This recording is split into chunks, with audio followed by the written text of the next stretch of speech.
Vida e Ensinos, capítulo 22. Início da obra de publicações.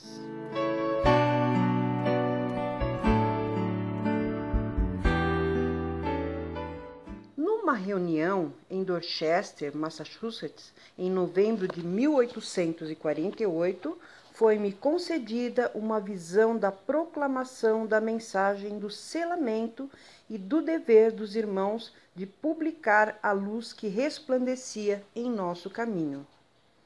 Depois da visão, eu disse ao meu esposo: tenho uma mensagem para você. Você deve começar a publicar um pequeno jornal e enviá-lo ao povo. Que seja pequeno a princípio, mas, quando as pessoas lerem, mandarão recursos para imprimi-lo e será um sucesso desde o início. A partir desse pequeno começo, foi-me mostrado ser como torrentes de luz que circundam o mundo. Enquanto estávamos em Connecticut, no verão de 1849, meu esposo ficou profundamente convencido de que havia chegado o tempo de ele escrever e publicar a verdade presente. Decidindo-se a fazer isso, sentiu-se bastante animado e abençoado. Porém, de novo iria ficar em dúvida e perplexidade, pois estava sem dinheiro. Havia os que tinham recursos, mas eles preferiam guardá-los. Finalmente, desanimado, ele desistiu e foi procurar um campo de feno para trabalhar na colheita. Quando ele saiu de casa, senti um grande peso me afligindo e desmaiei. Fizeram-se orações por mim e Deus me abençoou, tomando-me em visão. Vi que o Senhor havia abençoado e fortalecido meu esposo para trabalhar no campo 1 ano antes. Vi que ele tinha empregado corretamente os recursos ganhos ali e teria 100 vezes mais nesta vida e, se fosse fiel, uma recompensa preciosa no reino de Deus. Vi que o Senhor não lhe daria agora forças para trabalhar no campo, pois ele lhe destinava outro trabalho, e caso se aventurasse a ir ao campo, seria enfraquecido pela doença, pois o que devia fazer era escrever, escrever, escrever e andar pela fé. Imediatamente começou a escrever, e quando chegava a alguma passagem difícil, nos uníamos em oração a Deus, suplicando a compreensão do verdadeiro sentido da sua palavra. Orando pelos impressos. Em um dia de julho, meu esposo trouxe para casa de Middleton 1000 exemplares do primeiro número de seu jornal. Várias vezes, enquanto era preparada a matéria para ser publicada, ele ia a Middleton a quase 13 quilômetros e voltava a pé. Porém, nesse dia, tomou emprestado do irmão Belden o cavalo e o veículo para trazer para casa os jornais. As preciosas páginas impressas foram trazidas para casa e postas no chão, e então um pequeno grupo de interessados se reuniu ali. Ajoelhamos ao redor dos jornais e, com o coração humilde e muitas lágrimas, suplicamos ao Senhor que derramasse sua bênção sobre aqueles mensageiros da verdade. Depois de termos dobrado os jornais e meu marido haver embrulhado e endereçado exemplares para todos os que ele julgava que os leriam, ele os pôs numa sacola e, a pé, os levou ao correio de Middleton. Durante julho, agosto e setembro, foram impressos em Middleton 4 números do jornal de 8 páginas cada um.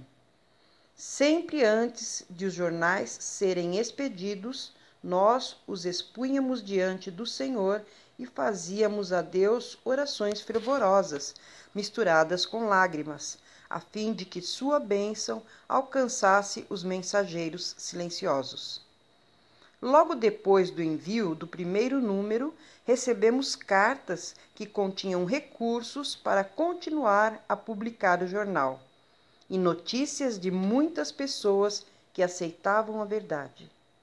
Com o início dessa obra de publicação, não cessamos nossos esforços de pregar a verdade, mas viajamos de um lugar para outro, proclamando as doutrinas que nos haviam trazido tão grande luz e alegria, animando os crentes, corrigindo erros e pondo as coisas em ordem na igreja. No intuito de levar avante o empreendimento das publicações e, ao mesmo tempo, continuar nossa atividade nas várias partes do campo, o jornal, de vez em quando, era transferido de um lugar para outro. Visita ao estado do Maine. No dia 28 de julho de 1849, nasceu meu segundo filho, Tiago Edson White.